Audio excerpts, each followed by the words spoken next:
Welcome to the Cory Lee Show, where our focus is on building leaders and transforming culture. My name is Cory Lee, and in each episode, I aspire to ignite something on the inside of you that encourages you to grow yourself and to make an impact on the world around you.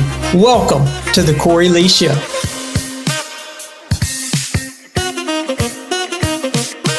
Well, hey guys, welcome back to the Cory Lee Show. I feel like it has been forever since I've done a solo cast, and I thought, hey, you know what? Let's jump back in here and just kind of give some thoughts on what's been going on and some of the content that I have been teaching, and just share with you some things that are on my heart and on my mind. Actually, today we're going to be talking about the factors of success, and I really got this where I had this young team. I say it's a young team. It's a local business, and they've got a group of young men and some young women on their team, and just really early 20s. And I thought about, they invite me in. We do twice a month where I come in and do some leadership training with them, do some motivation stuff, and all that fun stuff. And so this past week we were talking about, I was thinking about them as like, these are guys and girls who are kind of just getting into their careers. They're not fully settled into, this is the job that I'm doing forever. It's kind of more of a working into where they're going, getting an idea of what they want to do in life and those kind of things. And it's like, what are some things I could share with them that would set them up no matter where they go, no matter where they end up, whether they stay in this current role or they go on to do their own thing or whatever. What are some keys that I've noticed in my own life, but also as I've read other great men and women? What are some of those keys to success? And that's what I want to share with you today. And it's a little bit about what I shared with them. And so I was thinking about this. Me and our family, our kids, we like to play sometimes Would You Rather, right? And so things like, would you rather be the strongest or the fastest? Would you rather be the best player on the worst team or the worst player on the best team? And right? And it's just kind of a fun little conversation to open up, I guess, a conversation. But it's really interesting where it goes. And when you think about that, would you rather be the best player on the worst team, or would you rather be the worst player on the best team? And it really speaks into a little bit of how you see the world around you, how you see yourself, and some of your goals and some of your heart. And so today I wanted to share some factors of success. So number one, and these are basic, right? So some of these are just super basic. I think the old guy from General Electric, I forget his name, but he used to talk about, he had thousands of employees, and they were like, hey, how do I grow? How do I grow? And he talked about getting out of the pile. How do you get out of the pile of mediocrity? How do you get out of the pile of just blending in and fitting in with everybody else around you? And so today, these are talking about, how do you get out of the pile? How do you get out of the pile? Some of them are super basic, just like this first one. Number one is don't be late. Don't be late. If you are scheduled at a time, be like 15 minutes early, 10 to 15 minutes early. Do not be late. I think whenever you are constantly late and when you show up and you're the last one there, I think it says something to everyone else there that you are making a statement that you're more important than everybody else. I really believe that. I think that's what it's saying. I think it is a horrible habit.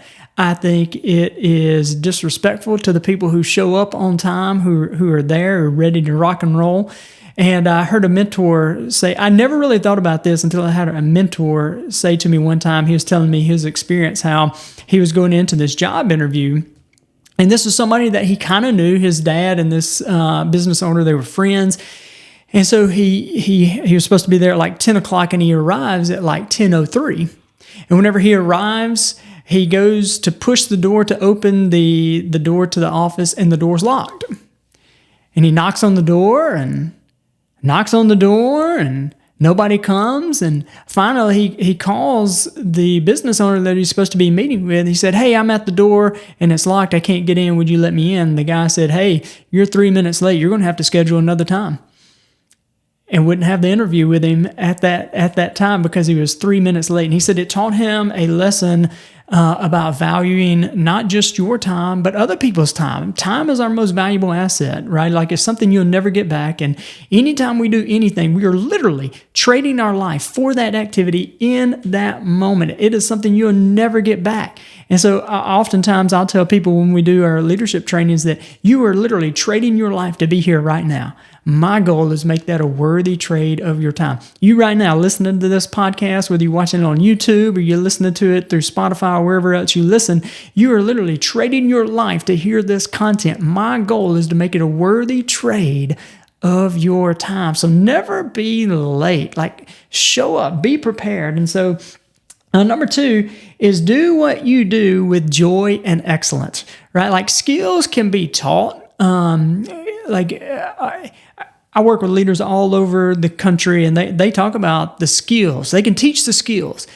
But boy, if they can find someone who's got some talent, who's coachable, and who's got those soft skills of being dependable, being honest, got integrity, a go-getter, a builder, and all those kind of things, man, that's what they're looking for. They're looking for people who have a heart posture of want to do things with excellence, who value themselves and value other people. And so when I say do things with joy and do things with excellence, joy is a posture of the heart. It's not based on circumstances and conditions. It's not me faking a smile until I make it. It's not being frustrated when things don't go my way. It is a posture of my heart.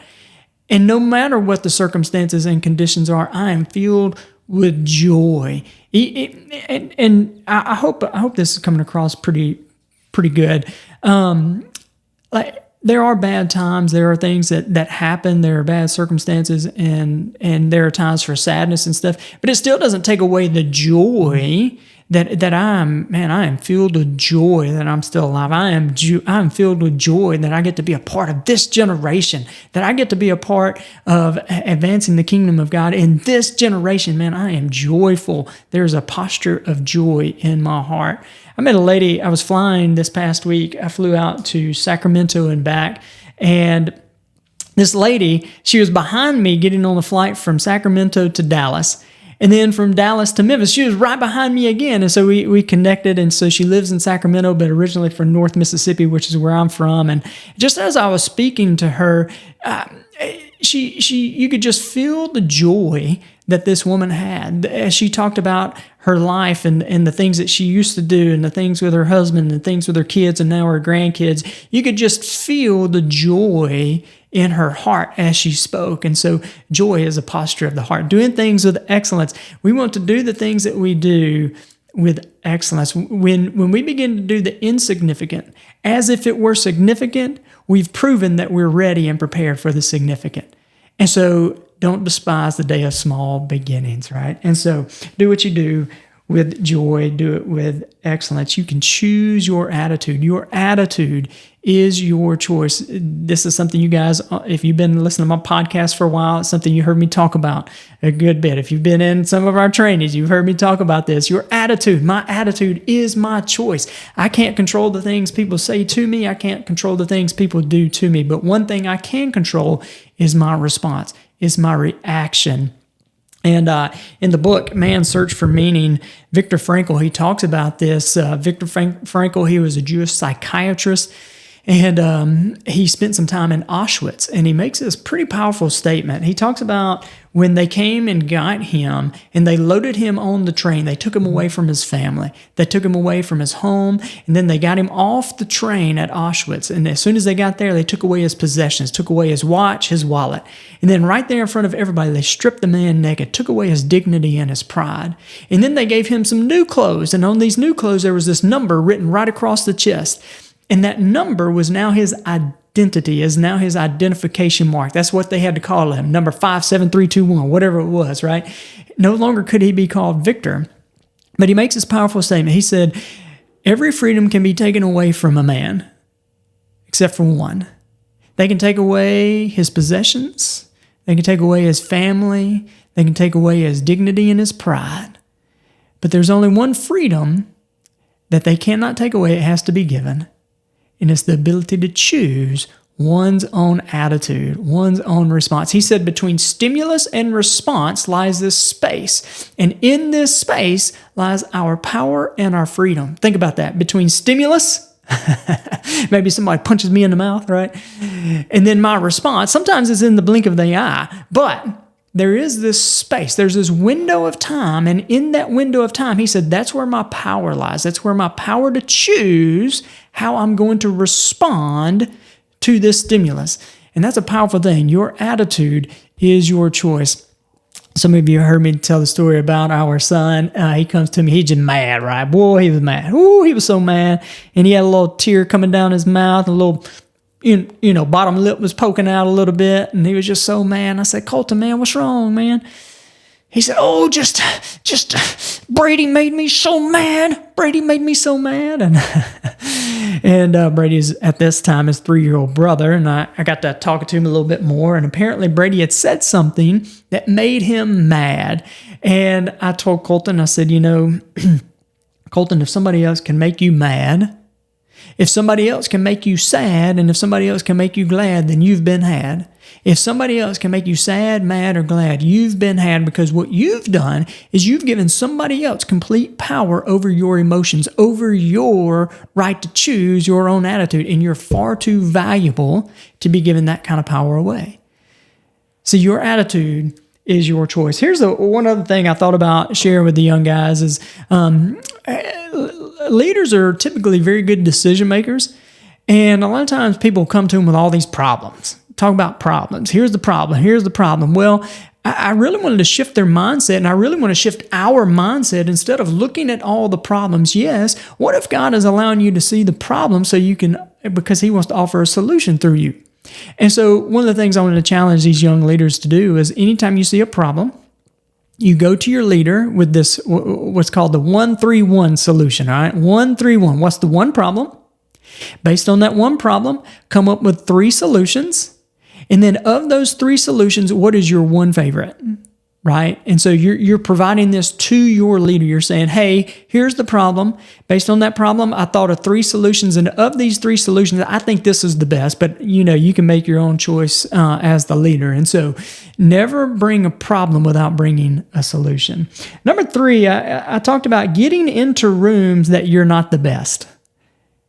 Get into some rooms where you're not the smartest, the strongest, the biggest, the fastest, right? Like, maybe you've heard the vignette. If you're the head of the class, then you need to find a new class. If you're the smartest one in the room, you need to find a new room. And the reason that is because you lose that benefit of being stretched. You lose that benefit of having somebody a little further down the path than you who's going to challenge your current paradigms, who's going to challenge you to step forward, who's going to pull you forward, right? And so get into rooms where you're not the biggest, the baddest, and the strongest. The next one, number 4, is get into rooms where you are the best. Now, when you hear that if you're the head of the class, you need to find a new class, it doesn't mean you have to leave the other class. And what I'm trying to say here is you need to find people who will mentor you, who are further down the path than you, who can stretch you and grow you, but you need to be pouring out. You need to be a river and not just a reservoir. You need to be pouring into and mentoring other people. And so when I say get into rooms where you are the best, pull other people along. Find people that you can pour into and mentor and impact a life. And so get into rooms where you're not the best, but also get into rooms where you are the best. Number 5, I talk about take full responsibility on everything that's in your circle of influence. Something I heard Jim Rohn say that really impacted me, and maybe we've all kind of said this, is like, you take care of me and I'll take care of you. And he said, I thought about that for a while, and he said, I've changed my thought on that. No longer do I say, you take care of me and I'll take care of you. But he says, I've changed it to, I'll take care of me for you if you'll take care of you for me. Man, that's so good. That is so good. If you think about that, I'll take care of me for you if you'll take care of you for me. That's really us taking our personal responsibility, not being dependent upon other people. We do want to be interdependent, right? But by me bringing my best, it actually helps you. Think about a team setting. in a team setting, in a work setting, if I'm slacking, somebody else has got to pick up my slack. But if I give my very best, it actually helps the people around me. And so take full responsibility, take full ownership of me bringing the most value that I can, adding more value by making myself more valuable and valuing to other people. Here's another thought as well. Think about this. Whether you own a business, whether you're a leadership role, or if you're somebody on the team, think about this. There was an opening, right? Let's say you work for somebody. There was an opening. And in that opening, there were some interviews and there were some resumes that came in. There were interviews, and out of all the people that could have been selected for that job, your name is the name that was called. Your name was the name that was selected. That means there's nobody else on this. They could have chose anybody else on the planet, but they chose you. How about that? There's nobody else better on this planet to do the job that you're in like you. If you own a business, your customers, I know there's competition out there. I know there's people who do what you do, but your customers, they chose you. Like, I think about this often whenever I get invited in to speak or do leadership training. There's several people out there that do leadership training, that do speaking engagements, all the things that I do. But that company, they chose me. And when I go in, my attitude is there's nobody else on this planet that can serve these people as well as I can. That is not arrogant, but it's me taking full responsibility, because when I think like that, I prepare properly. I bring the proper energy. I serve the people. I care about the people well, because I understand the weight and responsibility that comes in. Nobody else on this planet can do this as well as I can, right? So take full responsibility for the roles and responsibilities that you've been given in the workplace and outside the workplace. If you're a mom or a dad, taking full responsibility of that. If you're a spouse, if you're a husband or a wife, taking full responsibility of that relationship. And so take full responsibility. Number 6, never cross the finish line of growth. Man, you got to put like Beyonce, put a ring on it, right? You got to commit to it. I am fully committed to my own growth and my development. I'm going to pay the price. Proverbs talks about no matter the cost, buy up some wisdom, acquire insight. Though it costs you all, go get it. Go get it. Get you some wisdom. Continue to invest in your personal and professional growth and development. Talent is just a head start. There are talented people who relied on their talent.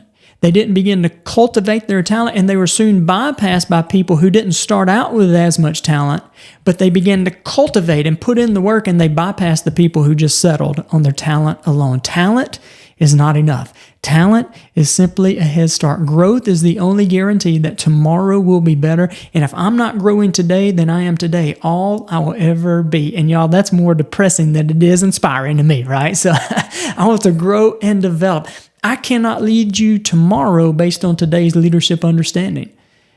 If I'm not growing, y'all, I'm not just standing still. I'm getting left behind. So I want to continue to grow, continue to develop. And I love what John Wooden talks about is make today your masterpiece. And he's talking about that, when I wake up and I get to work, then every day I'm going to do whatever I can to reach today's ceiling. But the very moment I wake up tomorrow and I put my feet on the floor, and I am now standing on yesterday's ceiling. Yesterday's ceiling is now today's floor. So I'm going to keep growing.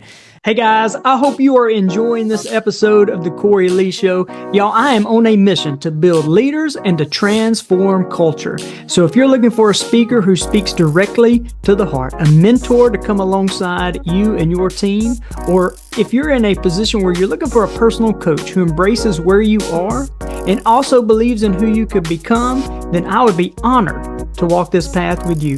Simply reach out to me on my email at Cory@CoryLeeLeadership.com. Look, let's make your vision a reality. Contact me, and together we'll navigate the path from aspiration to achievement. Your transformation, it starts now. Number 7 is be wise financially. And as I thought about this, there's twofold here. I want to give you a little bit of progression in my thought in on this. And the second part of where I'm really landing out now, it ain't going to be found in no personal growth book. It's not found in the leadership aisle. It's not found in the self-help aisle. I can promise you. But this is kind of a progression. I was never really taught about finances. I never really taught how to be wise with money or how to, that money is currency. Think about that. Money is currency. It should be in flow. It should be in flow. And so I'm going to tell you where I really started to learn about finances and what I used to do, and then how I've progressed in my thinking. But finances are a resource. Money is a resource, just like time and talent are resources. Money is a resource that allows you to do things. It allows you to create things. It allows you to build things and experience things. And money is just a tool.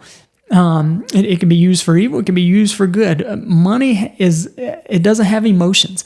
Money is neither evil nor good. It's simply a tool in the hands of somebody, right? And so, again, I started out, didn't know much about finances. And one of the things that I learned is that money is currency. And early on, I came across some material that I really landed on. Rich Dad, Poor Dad, Richest Man in Babylon, those kind of things taught this principle of that, your first 10%. They used to talk about pay yourself first. And the reason they say that is what most people do is they pay themselves last. Like they pay the government, they pay the tax man, they pay the electric man, they pay the water man, all these things, and they pay themselves last. And they flip the script on that. It's like, pay yourself first. The first 10% goes to you. And so I modified that slightly. What I landed on is the 70, 10, 10, 10, right? So the first 10 is tithe.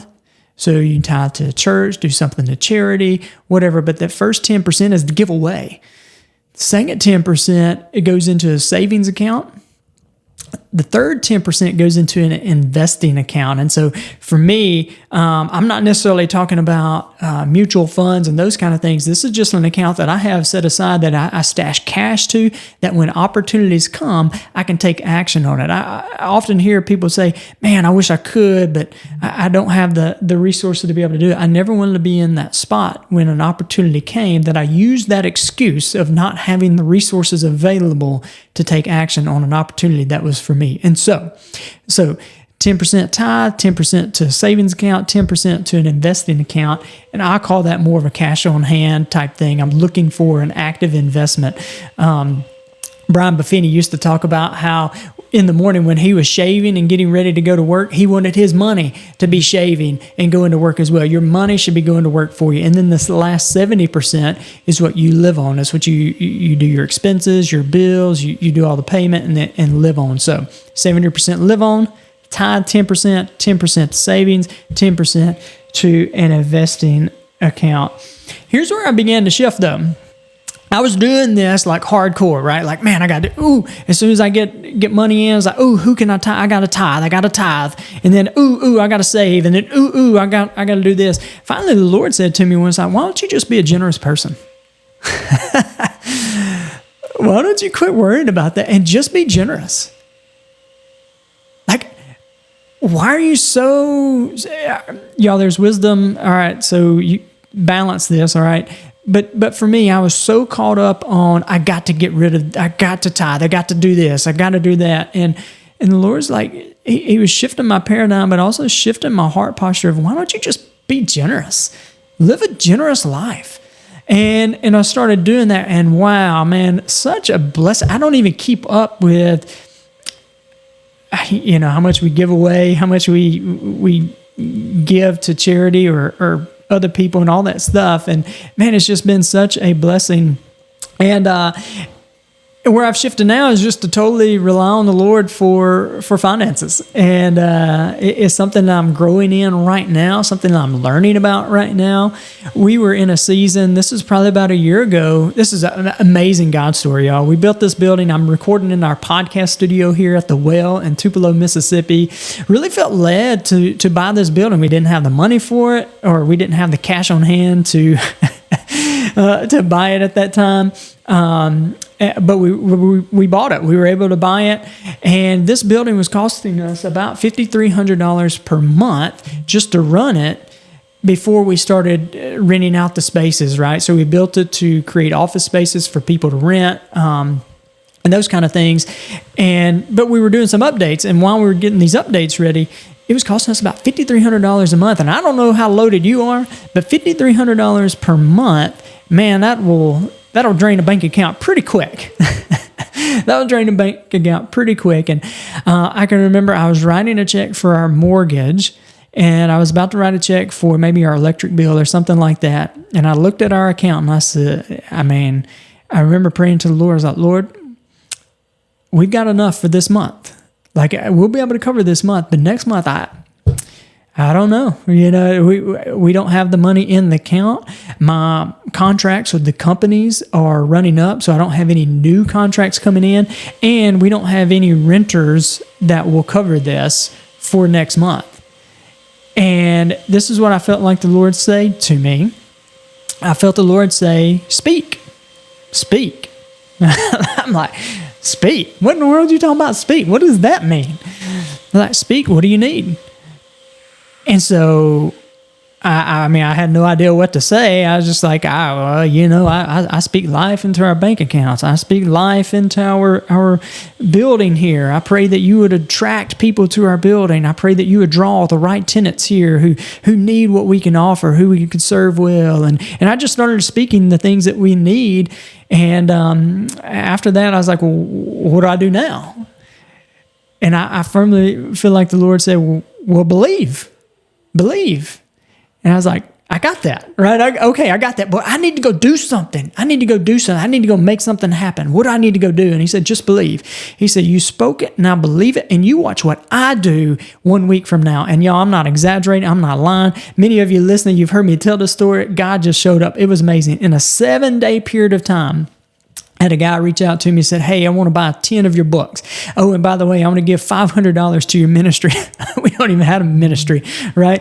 Like a set up ministry. We're always doing ministry, but we don't have a entity set up. He said, I want to give $500 to your ministry. Had another guy give me $120. Had another guy give me $210. Another one $1,000. I had another, and then a company came, or it's actually a ministry. They came and they said, hey, they ended up renting 2,000 square feet from us, and then what else happened? Something else happened.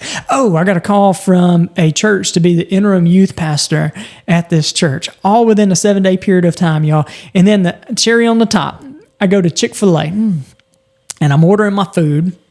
And as I'm ordering, I'm about to check out. They've got me rung up right there. The manager walks over and types in, bloop, bloop, bloop. He said, don't worry about it. It's on the house. Look at that.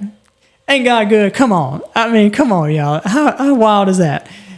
Free Chick-fil-A, that's just cherry on the top. Y'all, that happened, I'm not joking, in a 7-day window of time, and God is just good. And so I started doing some study on who else lived this kind of life of just totally dependent upon God with their finances. And I came across George Mueller, I came across Reese Howes, and I came across men who just like did not make known their needs, but they just went straight to the Lord. Lord, this is what I need. And the need was always met. And in business, our history has been in the medical field. We own a couple of physical therapy clinics, some gyms, those kind of things, and built a pretty successful with that, sold those, transitioned out. And whenever I got into the current business that I'm in of speaking, coaching, training, mentoring, those kind of things, I tried to use the same marketing tools and tactics that I've learned, the things that worked. And I felt the Lord finally, when all of that was not working, He's like, when are you just going to let me do this? I am your marketing plan. I will put you into the rooms. I will stir the hearts, and I will put you into the rooms, and I'll give you what to say. But there's something about this part of us wanting to make things happen. And so I was like, okay, that sounds good. And then I would come across a $14,000 marketing plan that sounds great. I was like, oh, that's going to work. There's no way that's not going to work. That is going to work. I'm going to do that. $14,000, y'all. I spent $14,000 on this marketing plan that didn't work. And the Lord said, I told you I'm your marketing plan. He's like, yeah, I got that. Okay, I trust you. I trust you. Several months go by, I come across another $7,500 marketing plan. That's like, oh, I know that's going to work. I know that's going to work. That is going to be so good. Pay $7,500. Well, what they did was you paid half up front, and once they got you 3 clients, then you paid the other half. Well, I spent like 4 months with them. I didn't get anybody. Nothing worked. And so I wasted about $3,500. And the Lord said, I'm your marketing plan. When you're going to trust me for this? And so there has been this shift for me in finances. Yes, being wise, not allowing money just to flow out and being a wise steward, but being fully dependent upon the Lord to provide. Man, He is our provider, and I can just look back over our life, and He has shown up time after time after time. Even the times that we didn't pray and ask, He never let us down. I can just tell story after story of how the Lord showed up. David wrote in Psalm 23, the Lord is my shepherd, I shall not want. You know, when I was in a religious mindset, I used to read that as, oh, I don't need to want anything. I don't need to want anything. But when you look at it, they will not be in want. The Lord is a provider. He is not only a protector, He is our Lord, He is our Savior, but y'all, He is our provider. You know what I'm saying? Like if I allow Him to father me, He will provide. And so the shift that I have made is really just being dependent upon the Lord in that. And so here's the last one, is know your identity. I do not believe that you can fully serve other people, that you can fully walk out who you're called to be until you understand your identity and identity in Christ. Not who the world says you are, not what other people say that you are, not what you know, most people get their identity from what they do. I love sports, and sometimes these athletes, they've played baseball their entire lives, and then they retire and they have no idea what to do because their identity was in what they do. And so our identity is not in what we do, but in who Jesus Christ says that we are. He is the one that knit us together in our mother's wombs. He's the one, right, that has called us and formed us and fashioned us. It says we are His workmanship, which means masterpiece. And when I think about something that's a masterpiece, I think about intricate detail, focused detail. So He knows you. He knows how He created you. And so many people, they fall into this trap, and it's a trap that I've fallen into, and that's comparing ourselves to other people. But I truly believe God isn't going, when I get to heaven, God ain't going to ask me why I wasn't more like Mother Teresa. He's going to say, why weren't you more like you? Why weren't you more like the Cory I designed and created you to be? You know, when we want to be someone else, when all we try to be is just exactly like someone else, all we can ever hope to be is a knockoff of the original.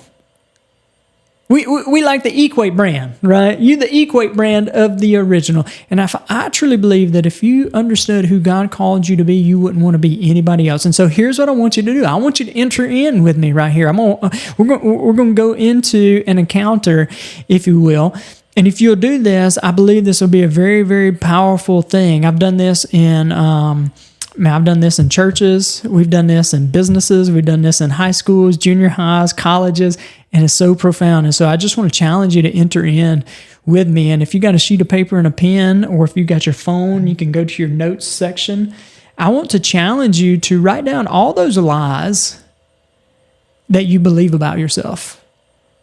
Like when you go to do something and you got that talking monkey that likes to talk to you of like, who do you think you are? Who you think you are, right? You're not smart enough. You're not good enough. You'll never measure up. Remember that time you failed? Yeah, you're a failure. You know when you made that big mistake and everybody laughed? You're just a mistake, right? All those lies that the enemy speaks into your ear. You're not smart enough. You're not good enough. You're too short. You're too tall. You're too ugly. You're too pretty. People only like you because of your looks. What are those lies that you believe? You're going to be just like your mama. You're going to be just like your daddy. You'll never measure up. You're no good, right? Well, I don't know what your lies are, but I really want to challenge you to write those down. Take a moment and write down the lies that speak to you. Yours are going to be different from another listener, and theirs is going to be different from mine. But what are those lies? And I want you to write them down. And after you write them down, I want you to look at them. And then once you look at them, I want you to close your eyes. And I want you to picture yourself sitting at a table. And it's just you Maybe you're at your kitchen table, and you're sitting at the kitchen table. It's just you. You're all alone, and then you hear the door begin to creak open, and you hear footsteps, and you hear somebody coming in, and that person, they come in and they sit down right next to you. And you look to notice, to see who it was or who it is, and you notice it's Jesus. And Jesus is sitting right beside you. And he takes his chair and he scoots it as close as he possibly can, right up to you. And it is like skin on skin. He is so close to you. And after you picture Jesus beside you, I want you in your mind's eye to hand him your sheet of paper with all the lies on it. And just notice what he does. What does he do with it? What does he do with yours? It's so amazing whenever I do this in business. I'll often ask, hey, what did he do? And it's crazy. He never looks at it. And if he does, he just laughs and tears it up. I've heard people say he shreds it up. He burns it up. He takes, somebody say he took it and threw it and shot it, right? Somebody's like, he just throws it over his shoulder, because he's not going to engage with that, because that's not who you are. That's not who he created you to be, so he doesn't want any part of it. He's not going to look at it. He's not going to entertain those thoughts, because they're lies. He's the Prince of Peace. He's the Alpha and the Omega, the beginning and the end, the creator of all things, the one who all things, he says that everything was created for him, by him, and through him.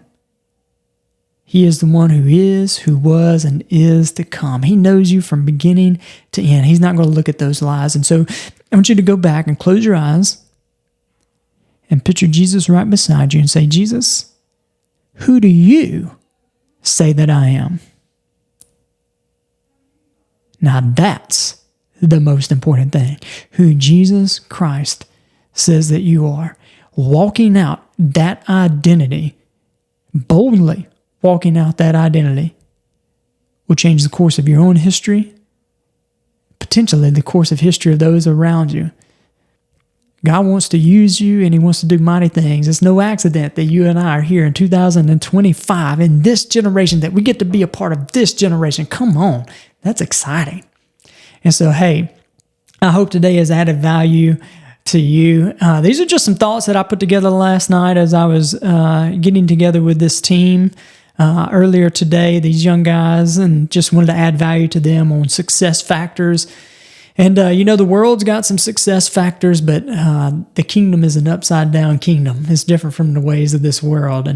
And so understand your identity and who Jesus Christ is, and who he's called you to be. Paul in Ephesians, he writes this prayer that I pray that the eyes of your heart would be open to the knowledge of him. May your eyes be open to the knowledge of him. So, hey, I hope today has added value to you. I hope you got at least uno thingo that you can take and apply to add value to yourself, so you can add value to those around you. Hey, if the Lord is stirring your heart and you just want to reach out to somebody and talk through some of these things, or maybe you have questions, man, I would love to connect with you. My email is always in the show notes and the descriptions there. You can always reach out, but make sure you like and subscribe so you can stay up to date with any of the latest episodes of the Cory Lee Show. Hope you guys have a great day, and God bless. 3, 2, 1. Okay. Thanks for joining me today. I hope I have added value to you. And if you have found value in this episode, let me know. Drop a comment and make sure you share with a friend or family member. See you next episode.